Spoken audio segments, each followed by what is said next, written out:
Os filmes caseiros feitos por alguns fazendeiros britânicos oferecem uma perspectiva única da revolução na zona rural do país no século XX.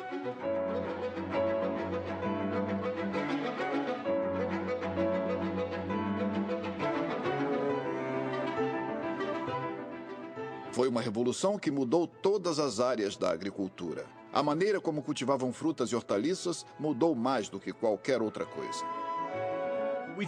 Nós pensamos em horticultura como um tipo de jardinagem grande, mas de certa forma é um dos setores mais tecnicamente complexos e avançados da agricultura. E com certeza tem sido assim pelo menos por 150 anos. Como foi que a agricultura passou disso para isso? Tem que arrancar agora. Tá bom.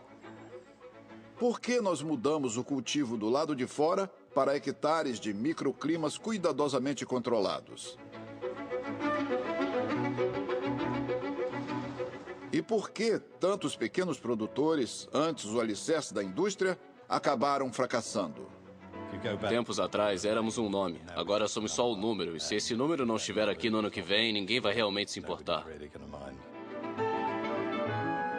Contada a partir dos filmes caseiros daqueles que experimentaram essas mudanças, esta é a história da revolução horticultural do ponto de vista dos cultivadores.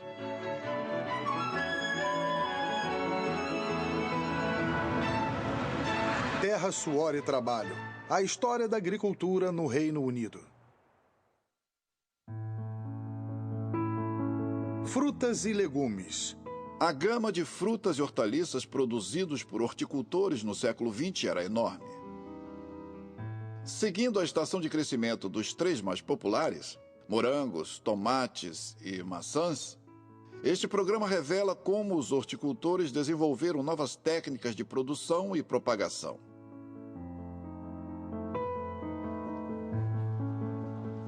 E seu crescente uso da ciência e da tecnologia para revolucionar a maneira que frutas e hortaliças eram cultivados, colhidos e vendidos. Distribuição, sinapse. No começo do século passado, as variedades que os horticultores podiam cultivar dependiam muito de onde elas eram plantadas. O clima e o solo determinavam tudo. Maçãs eram cultivadas comercialmente em Kent, Herefordshire e nos condados do sudoeste da Inglaterra. Esses pomares pertenciam a uma grande propriedade rural em Somerset. Elas pertencem e são cultivadas por Jonathan Hoskins. Bom, a terra que cultivo no momento está na família desde 1760. Meus antepassados eram envolvidos com bancos, e foi com eles que começou a tradição de tomar chá do Ceilão. Nos primeiros anos do século XX, terras da propriedade foram alugadas para fazendeiros arrendatários. Mas nos anos 30, preços e aluguéis baixos levaram a mudanças no modo de gerenciar a propriedade. Meu avô, que era o antepassado mais velho que eu conheci, teria se considerado mais um proprietário de terras do que um fazendeiro. Embora, na última parte da sua vida, ele tenha se envolvido com o cultivo. Inclusive plantando a fazenda que nós vemos hoje desde os anos 30. Desenvolveu a sua propriedade, mas nos anos 50 ele teve que vendê-la para investir nas fazendas de frutas que tinha.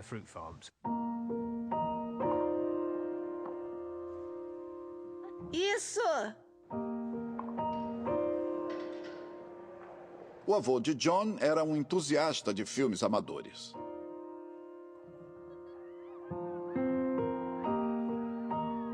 Da mesma forma que gravava uma enorme gama de eventos e atividades familiares, ele também filmava a fazenda comercial de frutas que estava desenvolvendo.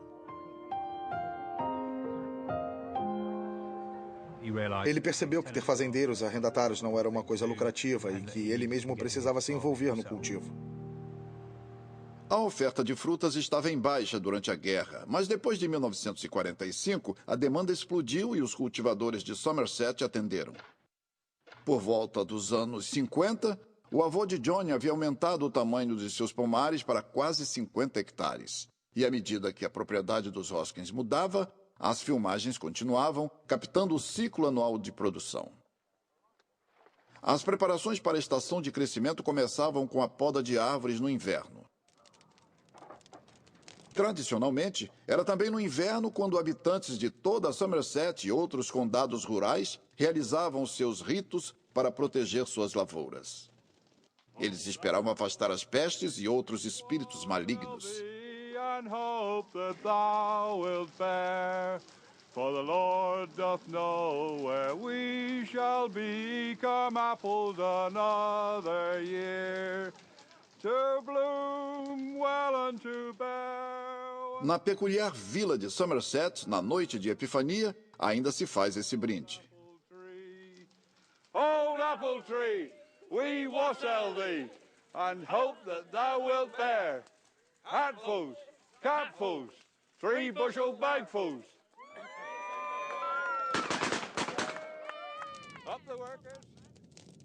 Falha na safra poderia ser desastroso para a economia local.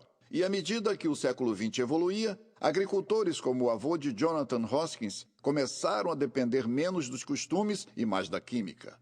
Aplicar as descobertas da ciência não era novidade. No século XIX, já se usava pulverizador. As pessoas entendiam de fertilizantes. Elas entendiam que é preciso capinar, manter a terra bem adubada e assim por diante. Então, a revolução científica a que damos tanta importância no século XX não é um produto só do século XX. É resultado de algo que vem acontecendo há muito tempo. Nos primeiros anos do século XX, agricultores no sudoeste da Inglaterra estavam entusiasmados em usar a ciência para achar meios de melhorar as técnicas de propagação e a qualidade da cidra local. Quando a estação de pesquisa de Long Ashton foi inaugurada em 1903, essas foram as primeiras árvores experimentais a serem plantadas aqui. São macieiras e a cada ano elas dão fruto. Mas hoje o agricultor moderno não lhe agradeceria por árvores como essa. Como podem ver, elas são altas demais, tomam muito espaço e fica muito caro colher as maçãs.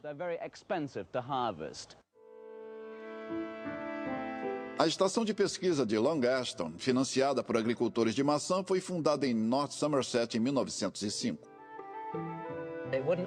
Eu não ficaria muito surpreso se no final deste século a árvore frutífera desaparecesse e que passássemos a produzir frutas sem quase nenhuma árvore. Esse otimismo sem limites sobre o potencial da ciência surgiu fortemente após 1945. Pesquisas químicas feitas durante a guerra se voltaram para a batalha contra as pestes. A família Hoskins adotou a ciência com entusiasmo. Este filme de 1952 mostra novas mudas recebendo pulverização. Nos anos 50, eles estavam acostumados com um rígido programa de pulverização no início da temporada e se mantinham nisso durante toda ela. Você não se preocupa com o que acontece na fazenda, só continua na programação de pulverização.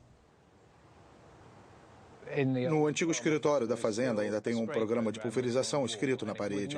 E não deve ter mudado muito de um ano para o outro, efetivamente, a não ser que o ICI trouxesse um químico novo e eles quisessem ganhar mais dinheiro, desenvolvendo novas técnicas. Eles normalmente repetiriam o que fizeram no ano anterior. Mas em termos dos químicos, eles eram respeitados pelos resultados que apresentavam no final. São 60 mil árvores e cada uma delas precisa receber pulverização 4 ou 5 vezes por ano. Quando as árvores estão no estágio de um broto rosa, logo antes da flor se abrir, eles são pulverizados com uma solução de arsênico para matar as lagartas que, de outra forma, atacariam as plantas e estragariam a safra.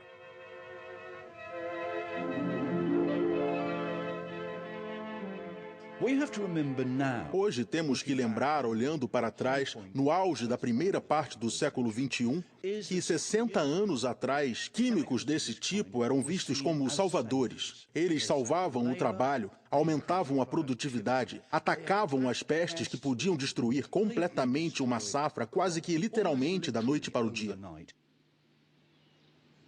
Eles também lidavam com ervas daninhas e outras plantas de um jeito que era impensável para as mãos ou máquinas normais fazerem.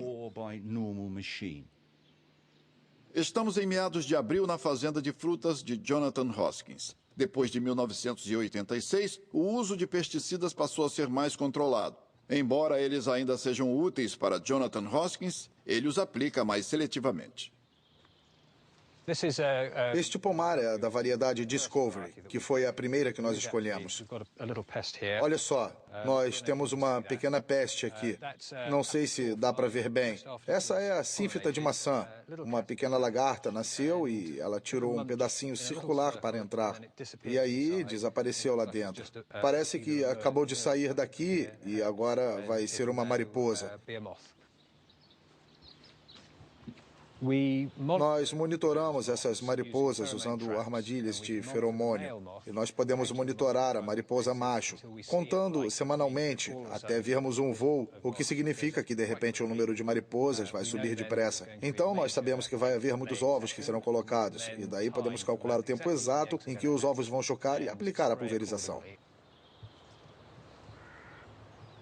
Nós, normalmente, estaríamos satisfeitos em ver um limite de 5 mariposas de maçã verde em 2 semanas, 2 de cada 4 semanas. Isso agora é uma indicação. Estamos olhando meus arquivos. Temos capturado 2, nenhuma, 4, 6, 4, 6 e agora até 50. Isso indica que tivemos um voo semana passada. Então, temos que preparar nosso inseticida do meio até o fim da semana que vem. E assim deveremos ter esse voo sob controle. Nos anos que sucederam 1945, à medida que o uso de químicos em inúmeras frutas e hortaliças se tornou generalizada, os rendimentos começaram a crescer. Mas, além de usar a ciência, os horticultores estavam mudando o jeito como cultivavam plantas. E essas novas técnicas de propagação teriam um imenso impacto nos rendimentos. O morango, a mais quintessencialmente inglesa das frutas, é um bom exemplo das mudanças que estavam acontecendo. Era assim que os morangos eram propagados até os anos 60. Eles eram plantados em Waterbury, uma faculdade de horticultura para mulheres perto de Oxford. Durante os anos 50, a vida na faculdade foi filmada pela sua diretora, Beatriz Havergal. É ela, ali à esquerda. Vamos lá, sorrindo! Além de cultivar algumas frutas e hortaliças comercialmente, a faculdade preparava suas jovens estudantes para carreiras em horticultura. Uma das alunas da época era Bridget Lutyens. Eu entrei em 53 e saí em 55. Fiquei lá por 2 anos, trabalho duro. Vamos lá, meninas, temos que terminar hoje antes do sol se pôr. Bridget se lembra das técnicas que elas usavam. Aí era quando plantávamos as plantas grandes no campo oeste. Acho que na primavera, o cultivo era por todo o verão. No fim do outono, o que fazíamos era empilhar contra a parede. E os deixávamos durante o inverno, porque os morangos são resistentes e eles sobreviviam. E então, mais ou menos em janeiro, nós os levávamos para as estufas. Eles eram trazidos para dentro de pequenas estufas de vidro. Um rabo de coelho fazia as vezes da polinização por insetos. Elas eram plantas muito, muito lindas. E aquela agonia, sabe se elas não estavam indo tão bem quanto deveriam. Todos ficavam mal. A gente meio que vivia e morria todo dia. Dependia se a senhora Havergal vinha para o café da manhã sorrindo ou de cara feia. Era um sofrimento, entende? Era incrível, simplesmente incrível. Todas nós levávamos isso a sério. Esses morangos amadureciam em tempo para o Chelsea Flower Show no fim de maio. Um enorme esforço era feito para ganhar o primeiro lugar e elas venceram 13 vezes nos anos 50 e 60. Embora nem todas pudessem partilhar do sucesso. Cometi o terrível pecado de ficar noiva quando estava lá. E quando eu finalmente disse a ela que estava noiva, que foi a coisa mais assustadora que eu fiz, ela disse, ninguém, mas ninguém jamais havia ficado noiva aqui antes. Eu fui simplesmente excluída de todas as coisas boas. Quer dizer, eu podia fazer o trabalho duro, mas eu não podia ficar no stand em Chelsea. Supostamente era possível que eu contaminasse os morangos. Essas imagens parecem atemporais. Entretanto, a câmera de Beatriz Havergal capturou técnicas que estavam prestes a mudar. Era exatamente igual a quando começou a produção de morangos, como lá no comecinho do século. E eram aqueles métodos que nós usávamos lá dentro.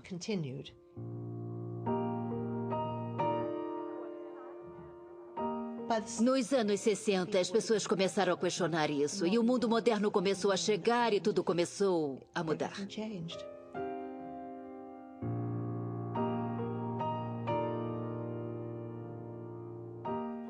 Mais abaixo, no Vale do Tamisa, em Wiltshire, está a fazenda que pertence a Norman Perry. E um exemplo de como o cultivo de morangos mudou desde os anos 60. É meio de abril e Norman está plantando morangos cujo cultivo estará terminado em julho. Mas, diferentemente daqueles cultivados em Walter Perry, ele vai colher já em meados de outubro. Estas lindas plantas vêm da Holanda e elas são retiradas no outono e armazenadas em refrigeradores enormes. E quando nós queremos uma safra de morangos, nós basicamente plantamos com 60 dias de antecedência. Norman usa polietileno, adubo artificial e variedades que eram desconhecidas nos anos 50. Cada planta é alimentada e regada individualmente. As plantas estão recebendo tudo o que precisam em termos de nutrição. Elas recebem até o menor dos elementos que precisam. E, obviamente, é por isso que elas parecem tão saudáveis.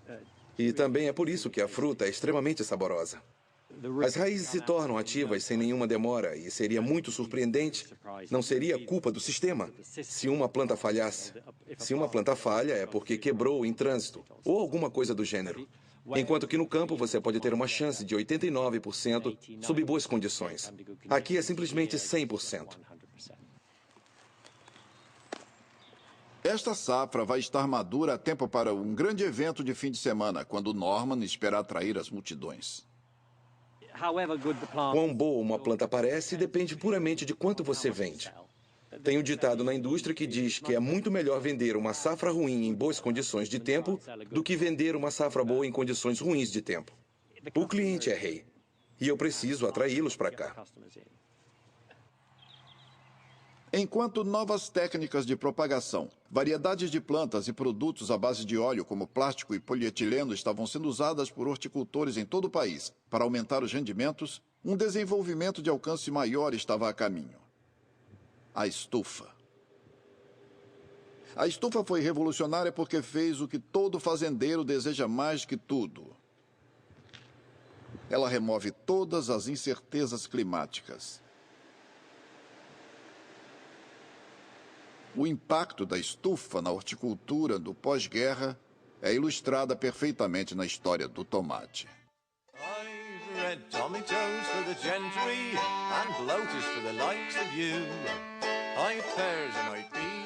Há um momento maravilhoso na autobiografia de Flora Thompson, quando ela ainda criança vê um tomate e gasta seu 1 centavo com ele, porque ele parece tão lindo e ela pensa que ele será doce, e não é? É horrível, é ácido, ela odeia. E o vendedor então diz, bem, menina, eles são para a pequena nobreza e não para tipos como você.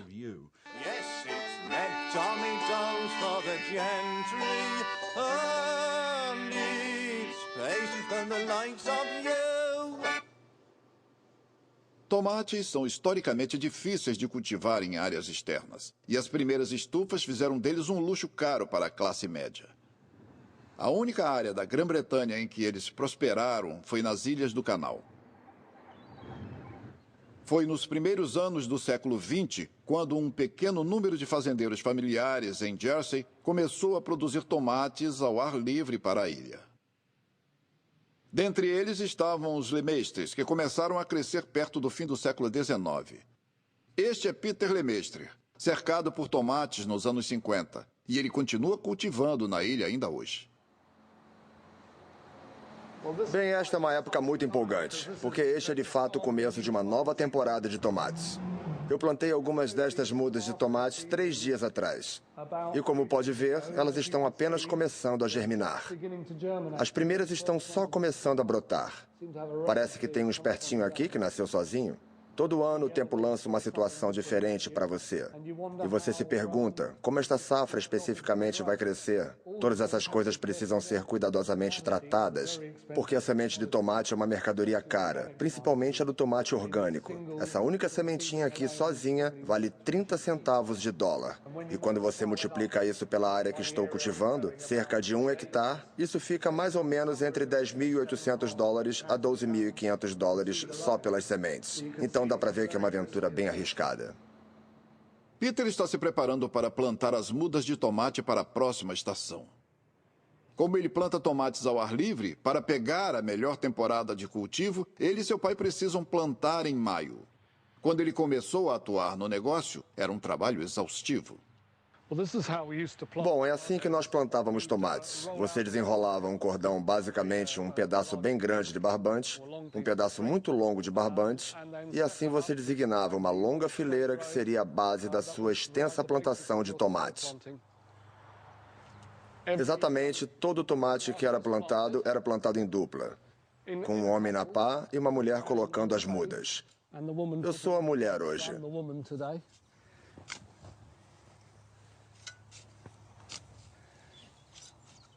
Um bom casal, pai. Quantos plantavam no dia?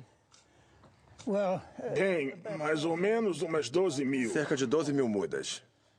Portanto, cerca de meio hectare.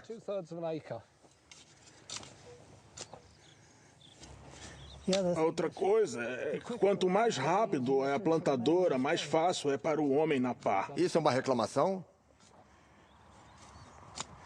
Porque tudo era tão menor, tantos fazendeiros a mais. E havia uma certa competição naquela época. Você sabe, você via alguém começar a plantar os tomates e você pensava, ah, meu Deus, é melhor eu começar também, senão ele vai ficar na minha frente. Hoje em dia, é claro, nós somos os únicos ainda cultivando tomates ao ar livre em Jersey. Então, quando nós começamos, era o momento certo de começar.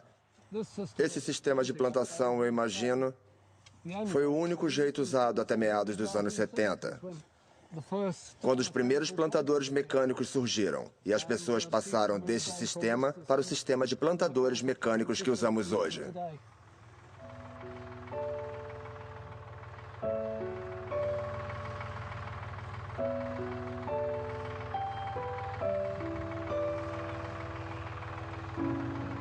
Sim, meu pai ainda é muito envolvido. E de todas as coisas na fazenda, ele ainda gosta muito de se envolver com os tomates. Ele ainda os planta, cuida da repicagem e do cultivo.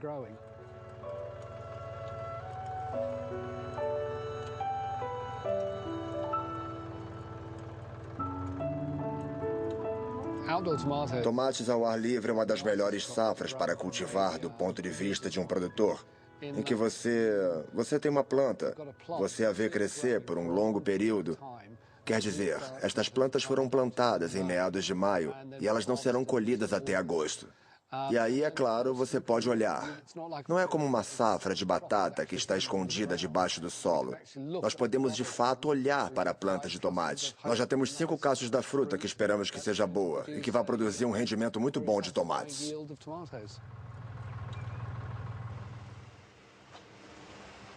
Perto de Peter Lemestre está um outro produtor de tomate, Stanley Payne. Como Peter, a família de Stanley tem cultivado tomates por gerações. Seus arquivos datam da Primeira Guerra Mundial. Certo. Eu acabei de trazer estes. Se formos ver a temporada de tomates de 1916 e olhar cada bandeja que foi enviada... Isso mesmo. Da maneira que eram enviadas, quantas eram enviadas, a data. Stanley e seu pai Bertrand estão olhando seus arquivos de entregas. Este livro registra ano após ano. Aí chega em 39, quando eu comecei o primeiro ano. Bertrand se lembra como a ocupação alemã nas ilhas na Segunda Guerra Mundial interrompeu a produção e como, paradoxalmente, a liberação ajudou os negócios familiares a começar a produção na ilha uma vez mais. Eu pensei que a guerra fosse terminar. Então comecei. Eu plantava tomates com os alemães ainda na sentinela. Enquanto eu plantava tomates com os meus tios. Por conta própria. Meu tio chegou e disse, você deve estar louco. A guerra não acabou ainda. Você não vai poder enviar seus tomates, porque não vai haver transporte. Mas, pelo contrário, haviam mais transportes, porque eles estavam trazendo mantimentos. Então, tudo funcionou muito bem. Nos anos 50, a economia britânica estava explodindo. E a demanda para o que antes havia sido itens de luxo, como tomates, estava crescendo rapidamente. A indústria de tomates havia sido construída antes da guerra, mas de repente havia essa enorme demanda por frutas, porque os ingleses haviam sido basicamente privados delas por 6 anos. Então os produtores de Jersey viram rapidamente todo esse potencial. E houve vastas áreas de produção de tomates ao ar livre no fim dos anos 40, cerca de 1.400 hectares.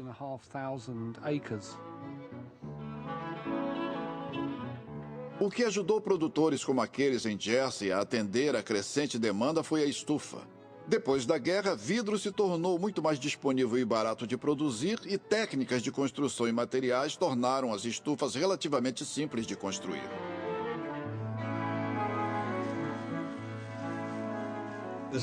Esta é uma foto feita em 1955 por um dos mercadores do meu pai. Ela ilustra bem como a indústria realmente mudou. Nos anos 60, grandes estufas estavam se tornando um padrão estabelecido na paisagem rural. Essa foto mostra um pouco dos vidros e muitos campos abertos, que naquela época todos eram absolutamente cultivados com tomates. Cada cantinho era cultivado ao ar livre com tomates. Agora nós temos estufas em toda essa área e mais para baixo. Mais para baixo em direção ao litoral. Então, toda a região mudou. E à medida que Stanley e seu pai construíam novos blocos, eles desenvolviam novas técnicas de cultivo. Eles adicionaram sistemas de irrigação e eles bombeavam dióxido de carbono. Suas estufas criavam excelentes condições de cultivo e os resultados eram espetaculares. Se eu fizer o relógio voltar e olhar a maneira como a família começou a cultivar tomates, meu avô estava... Bom, o meu bisavô estava produzindo pouco menos que meio quilo por planta. E cá estamos em 2008 produzindo o equivalente a mais de 18 quilos por planta. Então isso realmente mostra como as coisas, como elas avançaram. Stanley Payne construiu sua última e maior estufa no fim dos anos 90. E à medida que as estufas se tornavam cada vez maiores, o custo de construí-las trouxe empresas novas e muito maiores para o ramo da produção de tomates.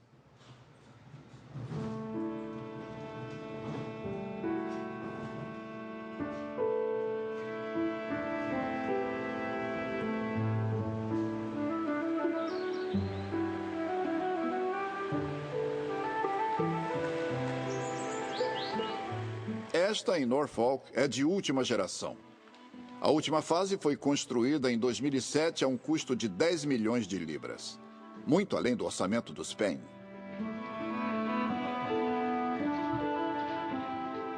Ela cobre mais de 10 hectares e produz 70 milhões de tomates por ano.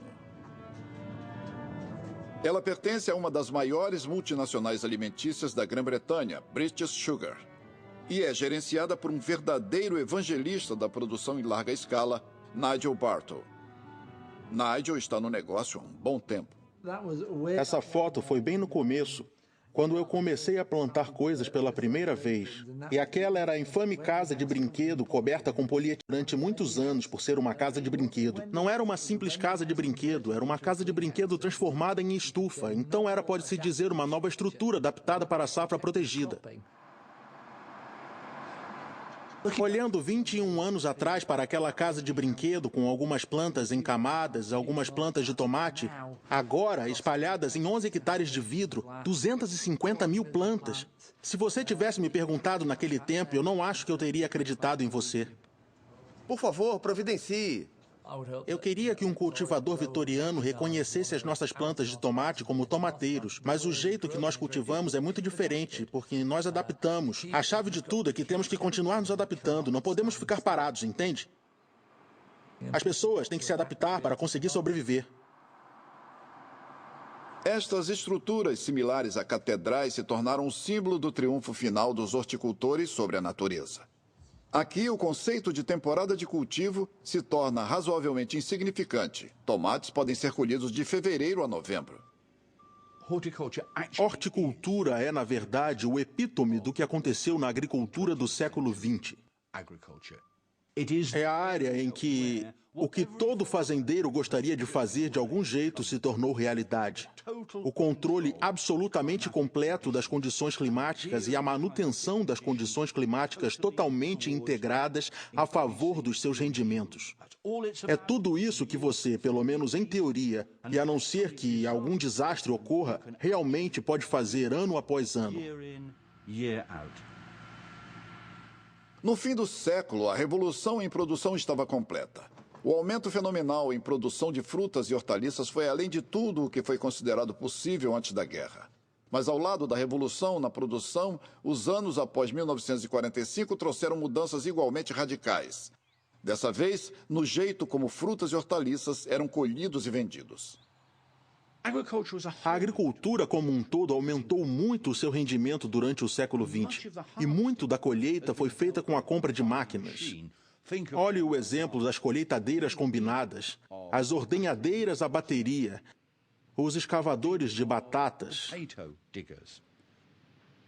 Mas como você colhe uma simples framboesa ou um morango? Pense em como você os esmaga quando são colhidos. Uma máquina não pode colher frutas macias e deixá-las inteiras e prontas para serem vendidas em cestas num supermercado. Ela pode ser capaz de colher para fazer geleia, mas até isso é difícil. Você quer ajudar, né, filha? É julho em Wiltshire e a primeira safra de morangos de Norman Perry está pronta para a colheita. Vem comigo, vovó. A solução de Norman para o problema dos fazendeiros em colher frutas macias é simples. Seus clientes colhem suas próprias frutas. Isto está mostrando ser uma área muito difícil de gerenciar, porque todo mundo está indo para as frutas super colhidas. Então, estou passando bastante tempo aqui. No fim do dia, a única coisa importante é quanta fruta tem na cesta. Este é o grande dia do ano de Norman, a festa da colheita do morango.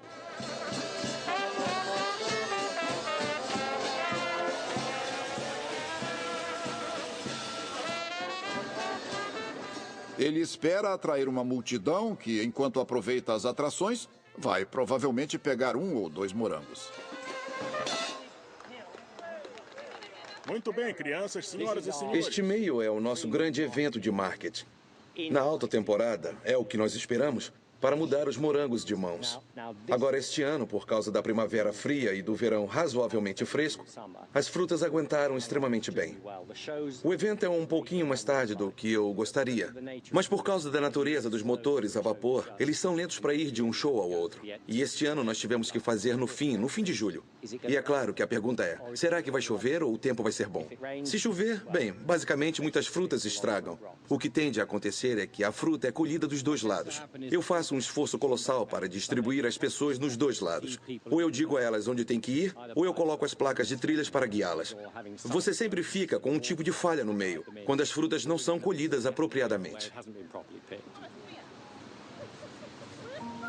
A abordagem de colheita e escolha a sua fruta se tornou muito popular nos anos 70. Até os anos 50, colher frutas sempre foi um trabalho intenso, e o trabalho era feito principalmente por mulheres e crianças.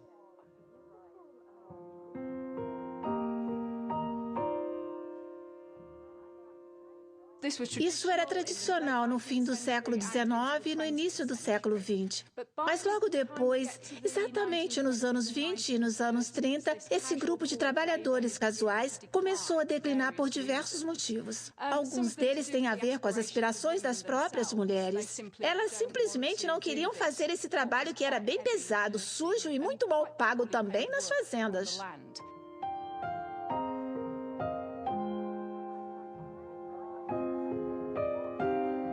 Elas estavam cada vez mais atraídas para as cidades locais para fazer trabalho mais limpo, como trabalho em lojas e escritórios, que também pagava melhor.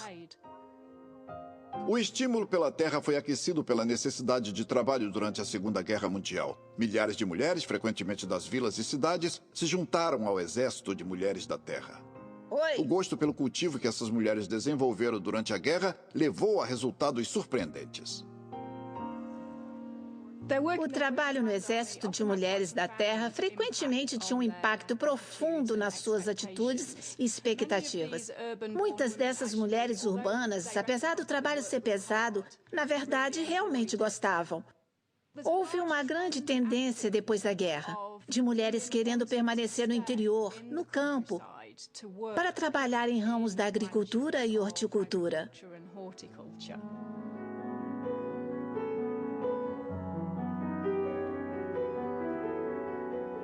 Era atraente para mulheres por diferentes razões, de certo modo.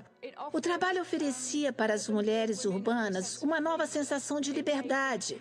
Ele lhes dava a chance de trabalhar ao ar livre, se você gosta da comunhão com a natureza. E muitas delas falavam do prazer de simplesmente trabalhar na terra, ver o alimento se desenvolver, entender de onde vem a comida.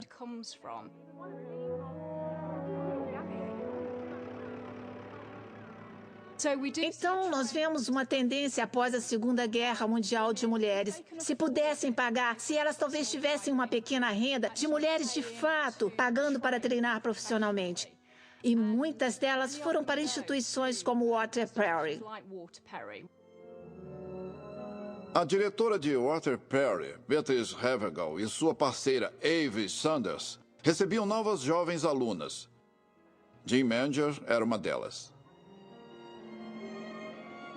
Eu vim para cá em 20 de janeiro de 1946. Era uma segunda-feira. Eu vim no ônibus de Gloucester Green, em Oxford. E eu fui recebida em Whitley pela senhora Sanders no pequeno carro que ela tinha em Austin, o Austin 7. Quando chegamos, eu fui lá fora e fui levada para conhecer a senhora H. E imediatamente ela disse: certo, quando sair vai encontrar a Rosemary de Briner. Ela a levará até a oficina onde você pode pegar uma pá e ela vai lhe mostrar como deve cavar. Como era uma faculdade só para mulheres, não havia igualdade dos sexos. A educação era quase sempre segregada naquele tempo. Você tinha escolas para meninas e escolas para meninos. Havia pouquíssimos lugares onde as meninas podiam aprender. Então, se você construísse um lugar para meninas, era só para meninas. E também eu acho que provavelmente era mais fácil para elas atingir o que elas queriam fazer se elas não tivessem a competição dos homens ali junto. Acho que, na verdade, isso tinha muito a ver. Se você era segregada, você podia se concentrar muito mais no que você estava fazendo. Não havia, você sabe, os interesses adicionais de uma comunidade mista, talvez. Bem, ela esperava de nós o nosso máximo. Que você desse o melhor de si. Então ela era muito cuidadosa no seu treinamento e no ensinamento. Para que aquilo fosse passado para nós. Para que a teoria e a prática dessem certo juntas. E as alunas realmente ficavam excelentes no cultivo.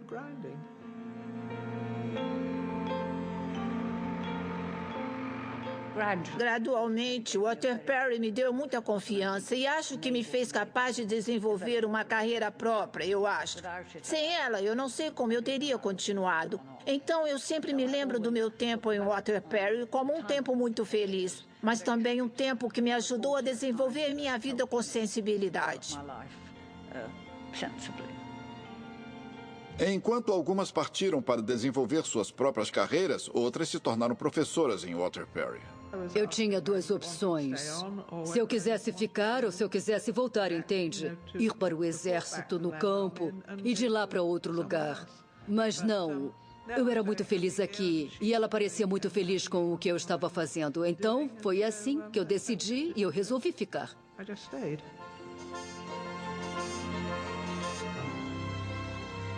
Ao desenvolver carreiras em horticultura nos anos 50, Jean e Mary eram incomuns. Em pomares como o da família Hoskins, em South Somerset, As mulheres eram parte de uma força de trabalho casual e não qualificado. Colhendo frutas no fim do verão, às vezes com seus filhos, elas eram frequentemente as esposas ou mães dos lavradores da propriedade. Maurice Lane trabalhou na fazenda de frutas desde a idade de 11 anos. Ali estou eu trocando a roda. Olha só. Eu tinha cabelo naquele tempo.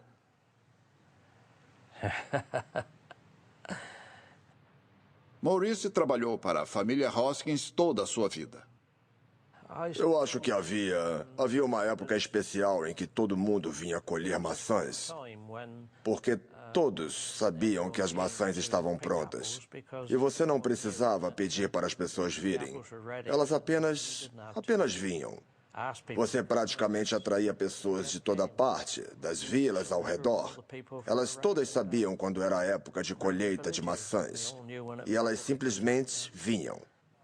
Aquela é minha mãe. Ali. Bem, ela parece tão jovem, tão feliz ali, que é inacreditável que nós a perdemos apenas 2 anos atrás. Aquele é Norman Hamlin. Ele está colocando a sacola da minha mãe. Como sempre, mamãe era tão baixa que ela tinha que colocar a sacola dela um pouco mais alta para que ela não derrubasse e não machucasse as maçãs. Aquela época você nunca vai ver outra vez. Era tão especial por causa da união de todos. Colhendo e colocando na mesma caixa. E o papo que a gente tinha em volta das árvores. E você podia ouvir as mulheres gritando de uma árvore para outra. Até que a gerência vinha e as coisas se aquietavam um pouco. Mas é tão triste ver que todas as pessoas nos deixaram. Mas é lindo poder ver essas mulheres e pensar... Eu te conhecia.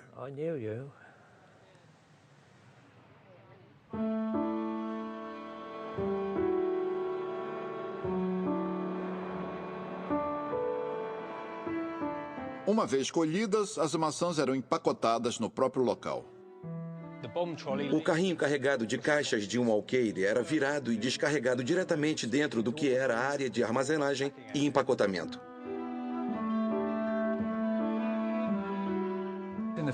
Nos anos 50, todas as maçãs eram colhidas em caixas de 18 quilos. Aqui chamamos caixa de um alqueire.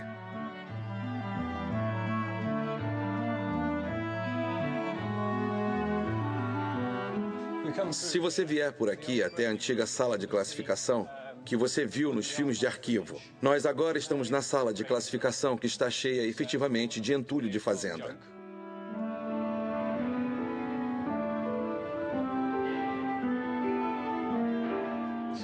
Por aqui, coincidentemente, tem um... Vou acender as luzes direito. Um pouco do equipamento que aparece nos filmes de arquivo. Aqui é onde a moça estava empacotando suas maçãs, uma por uma, nos embrulhos que ainda estão aqui.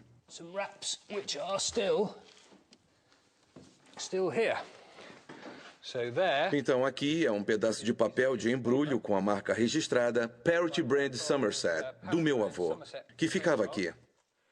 Provavelmente o outro lado para cima...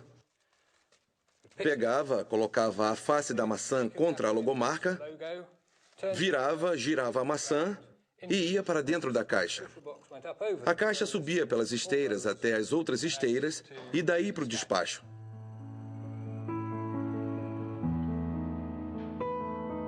Então, um pouquinho de história que não jogamos fora. Infelizmente, o classificador não teve tanta sorte.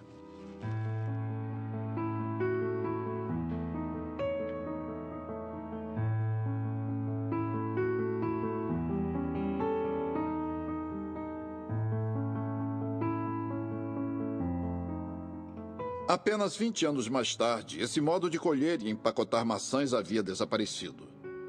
Nos anos 70, os produtores de maçã de Somerset estavam em crise. Nos anos 70, quando nos juntamos ao mercado comum, foi um desastre para fazendeiros ingleses de maçãs e da noite para o dia esse prédio se tornou redundante.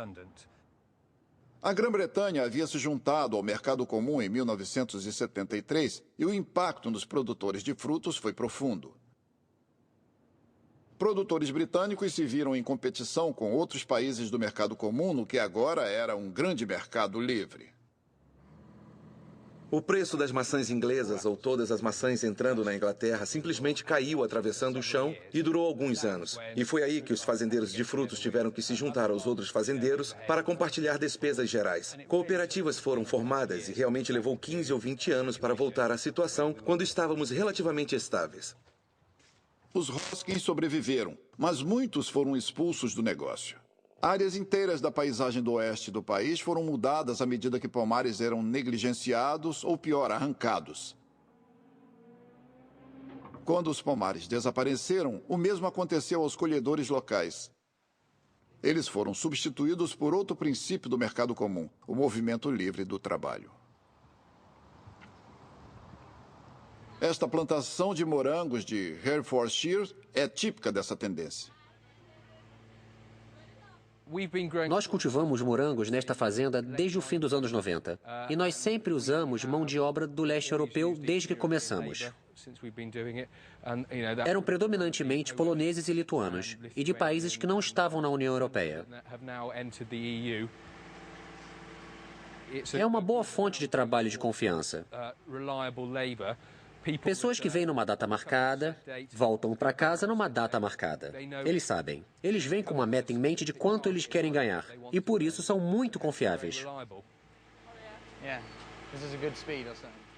Eles têm 57 hectares de bancos de morangos e o traçado preciso é projetado especificamente para facilitar uma colheita mecanizada e eficiente. O cultivo de morango hoje em dia é totalmente voltado para a eficiência.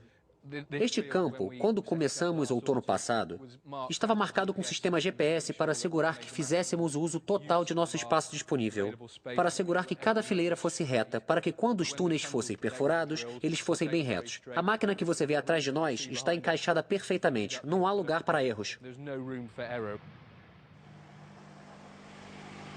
Mais para lá! Põe mais para lá, por favor.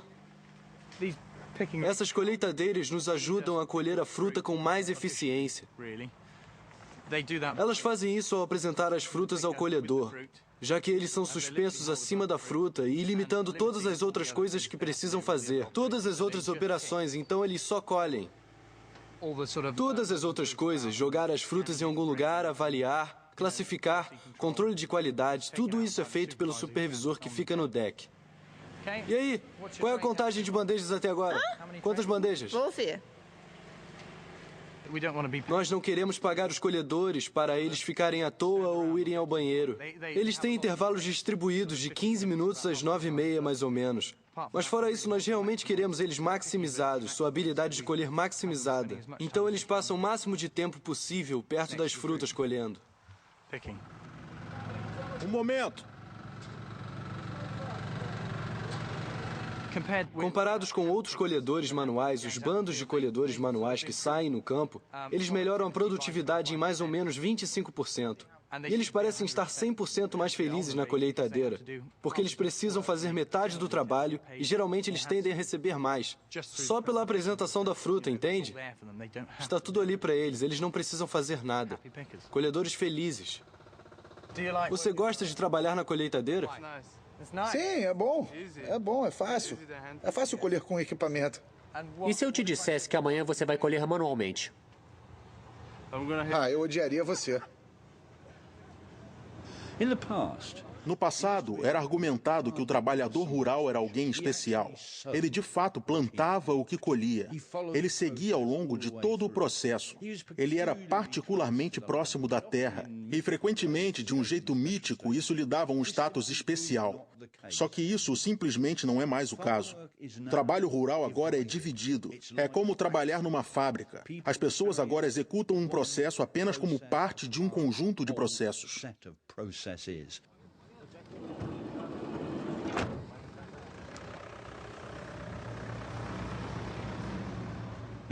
Agora, o que vem depois da divisão do trabalho costumava ser argumentado, e até certo ponto ainda é. É o que era chamado de alienação. que você não se sente mais conectado a, você não se identifica mais com o seu trabalho. E uma das coisas que costumavam ser ditas sobre o trabalhador rural era que ele ou ela tinha um comprometimento total, crença, amor pela sua fazenda e pelo seu trabalho. Se você olhar a horticultura moderna, ninguém pode sequer começar a pensar que esse é o caso hoje.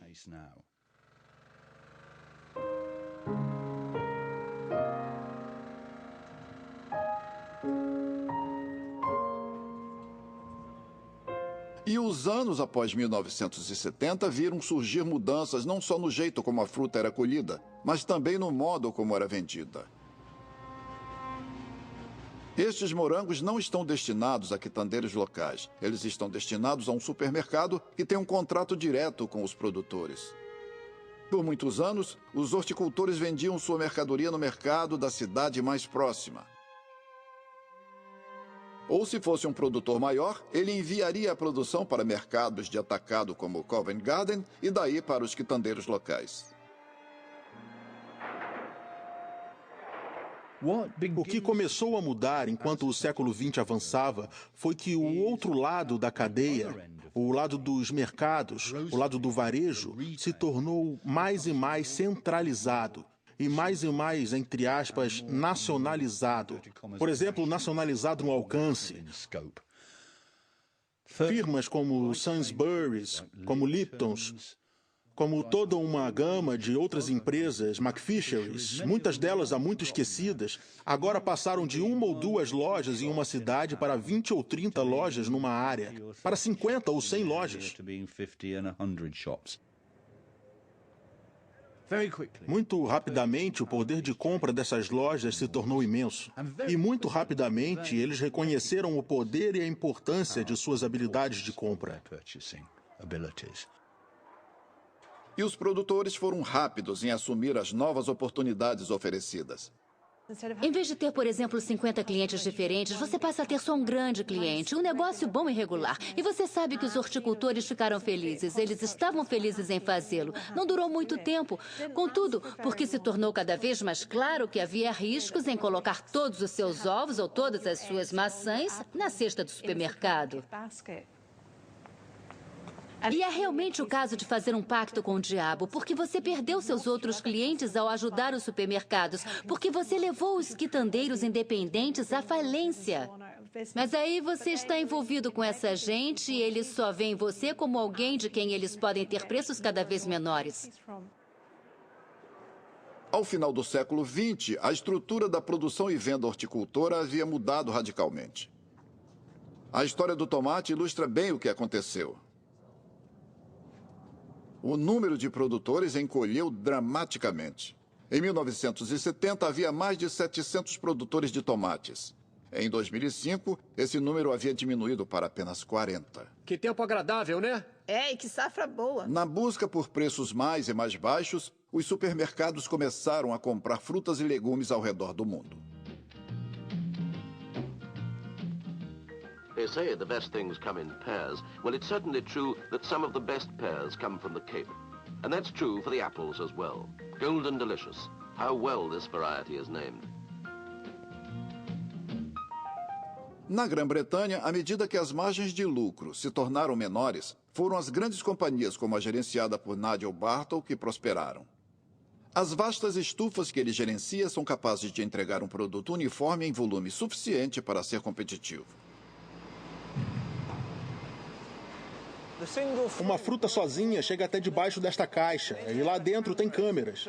Então, quando ela vai até a câmera vai olhar para a fruta e fotografar umas 7 vezes em 1 segundo, enquanto ela gira.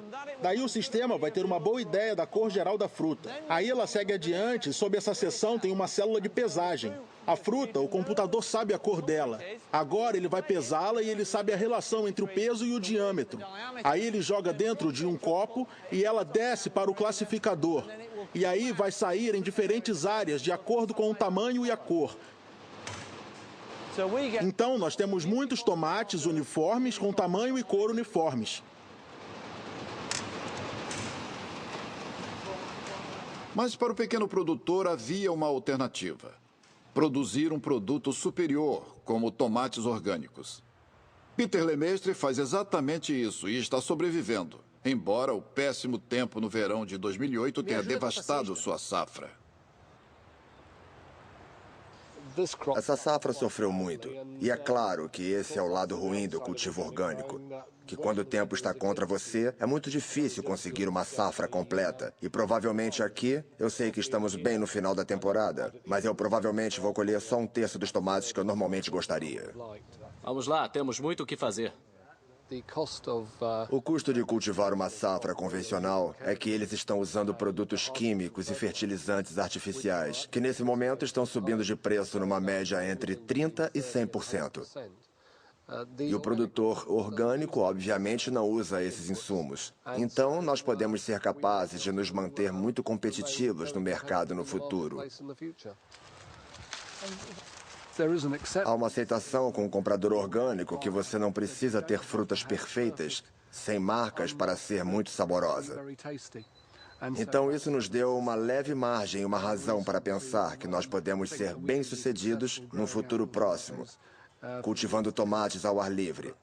Mas quando você quer expandir, de repente você precisa de supermercados, porque eles têm 90% do negócio.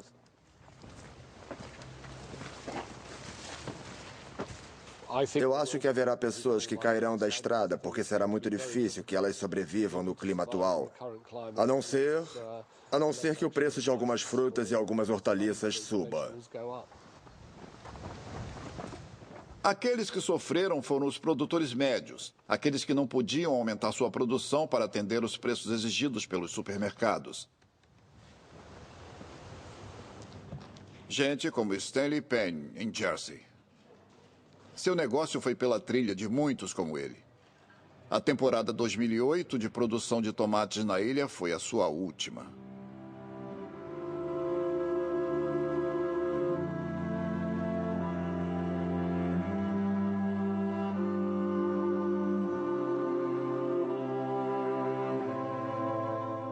Os Penn haviam cultivado em Jersey por 100 anos. Mas agora eles estão cortando as plantas nessa estufa pela última vez. Tudo que eu sempre soube mesmo é falar de tomates, plantar tomates, empacotar tomates e vender tomates. Nós não podemos pedir empréstimos para financiar supermercados. Não tem retorno. No fim das contas, por que que nós, uma simples família trabalhadora, deveria estar subsidiando uma multinacional?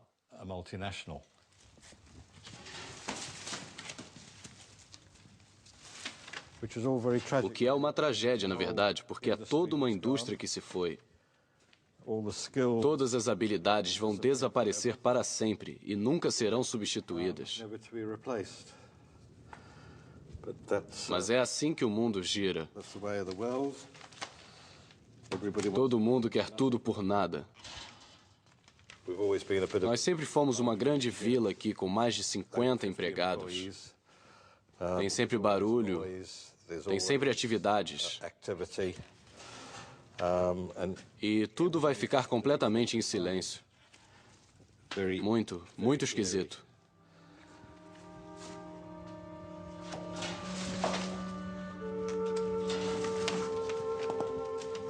Se você voltar 10 anos atrás, mesmo 8 anos atrás, nós éramos um nome e agora somos só um número. E se esse número não estiver aqui no ano que vem, ninguém vai realmente se importar.